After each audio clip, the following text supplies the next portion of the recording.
Welcome to Taking Care of Business on Koerner Radio, News Talk 1180 for the best in Saturday Talk Radio at 1 o'clock and on 1230 KGEO at 10 o'clock Saturday, and for the best in Wednesday Talk Radio on 1410 KERI on Wednesday at 1 o'clock. We're syndicated, Clay. How about that? We certainly are in Bakersfield, Kern County. Kern County. Your host is Clay Koerner, and I'm Marty Pay, and behind the big board is Greg Held, our producer. Hey, Clay, we had a great show with State Senator Michael Rubio last week. Really interesting to hear Mike's reasons why he voted yes for the high-speed rail. Yeah, he was honest with his answers. The numbers just don't add up to me at $650,000 a job for a $100,000 job. 100,000 jobs, and taking money away from the roads to fund high-speed rail. It just doesn't make sense to me. But that's less than the stimulus bill per job. That's right. That's right. Michael's, so we're getting a bargain. We're getting a bargain at $650,000.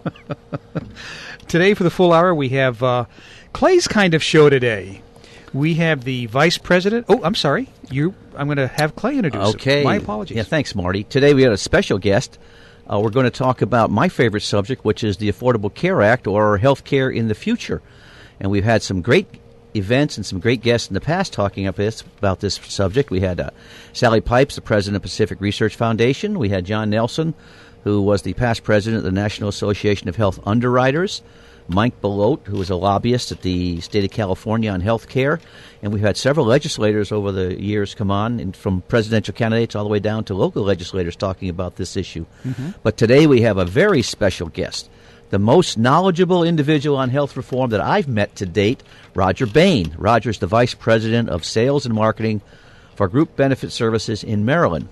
I recently met Rodger when we were both in Las Vegas, and we served on a panel together talking about healthcare, the healthcare bill, and also about the impact of services and cost in the future. And Rodger made a presentation to over 500 insurance agents at the Bellagio Hotel. He left us all stunned and shocked. So sit back, take notes, pay close attention, as what you're here today will impact your financial future and your access to health care in the future. So Rodger Bayne, the airways are yours. Rodger, welcome to Taking Care of Business. Well, thank you very much, gentlemen. I appreciate the time, and I will do the best I can to give you a little bit of an overview of something similar to what we did in Vegas recently. And Rodger, just to start out here, for Clay to say that you're the most knowledgeable person that he knows on this subject, considering some of the people we've had on talking about it, that's quite a tribute to you. So I've been looking forward to this show myself. Well, I heard that loud and clear, and I'm very flattered by that. So much appreciated, both Good. of you. Hey, I got to tell you guys something I heard yesterday that cracked me up, and I can't remember what show it was on. They were talking about Obamacare, and somebody called it Obamaloney. I think there's a lot of that in a lot of people's minds anyway. That was Romney. Okay, Rodger, let's go. Okay, we're going to talk what we can. I think one of the advantages, to my background in healthcare reform is that it's not just this most recent legislation that I've been involved in researching and commenting and providing feedback on, but I got into this business about 26 years ago and stumbled into the healthcare reform debate back in 1987. So having reviewed multiple healthcare pieces of legislation, those that have been passed and repealed and others that have stuck, like HIPAA and a number of things since then, it gives you a little bit of an additional edge. And being in the health insurance business gives us the ability to start looking at cause and effect and even the unintended consequences. So we're going to get a little bit of that today as we can as also. And I think to start, we need to talk a little bit about the recent decision of the Supreme Court, a little bit about the act itself, the reaction, and then the effects from there.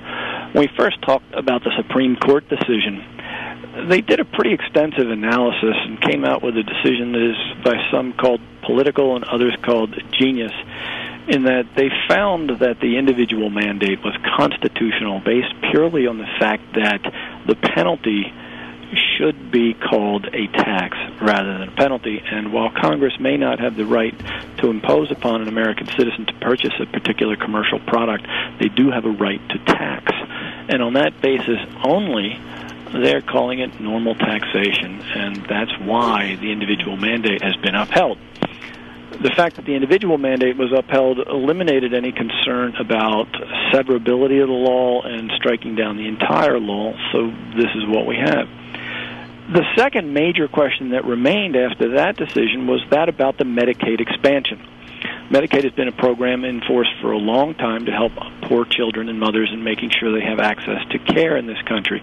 Most states did not provide coverage for poor working adults, but provided it for those children.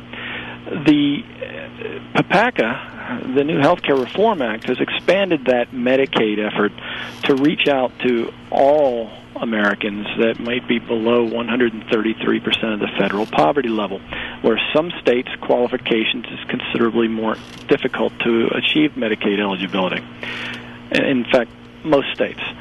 So what we've done is we've created this new program, and the PPACA legislation suggested that if you do not accept this Medicaid expansion, then we can withhold all of your Medicaid money, even for your existing program, which became very ominous.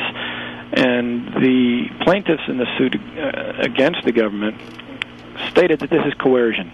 And this is one area where the Supreme Court agreed with the plaintiffs and said this is coercion. Not only is this coercion, but the expansion of Medicaid really should be looked at as a completely separate program, as an additional piece of Medicaid. All right.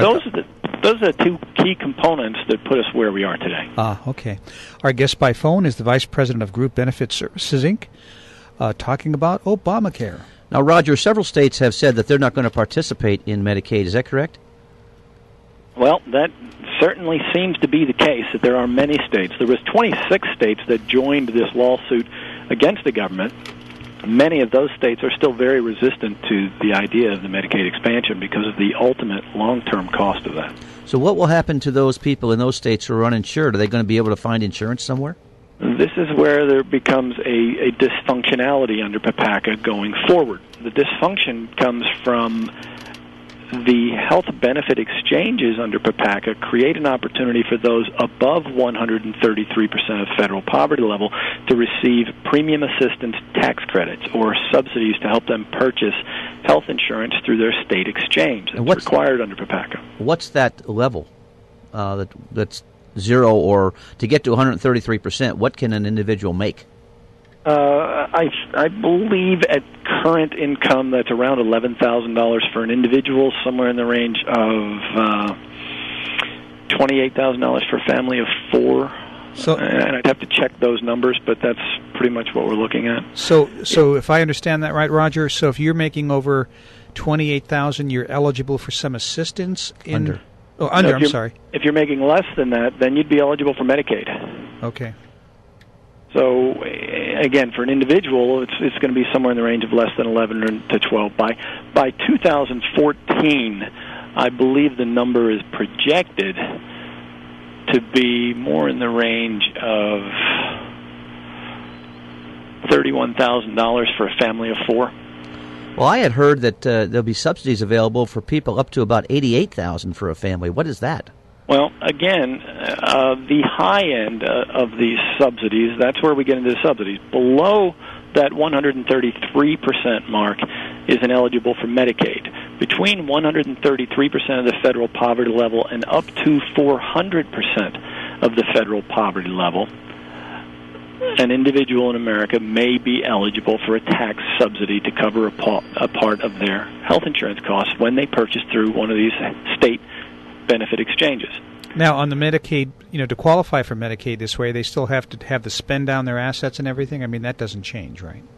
I think the Medicaid qualifications have changed a little bit over the years, and again, they're somewhat state-specific. It does require a lower asset test, and I'm not that familiar with the test, but I do know it does have some restrictions in that regard. So there will be asset tests and a combination of things to qualify for Medicaid. But the bigger challenge is those people between 133% and 400% and how they will calculate their subsidies that they could get under the exchange. Now, back to the original core question here was what happens when those states don't accept this expansion of Medicaid? Well, the benefit assistance for those that are above 133, or that are not in Medicaid, those not qualifying for Medicaid can get assistance at 133% of federal poverty level or higher. But if a state, for example, requires Medicaid eligibility at 100% of the federal poverty level and does not expand to the 133%, then those people between that number will have no new safety net whatsoever. No tax subsidies, no support. And poor adults are currently not covered in states under Medicaid. So if, in fact, you're a poor adult without children and you're below 133% of federal poverty level, but not achieving your state's level of Medicaid eligibility by having even lower income, then in that scenario you have no assistance whatsoever.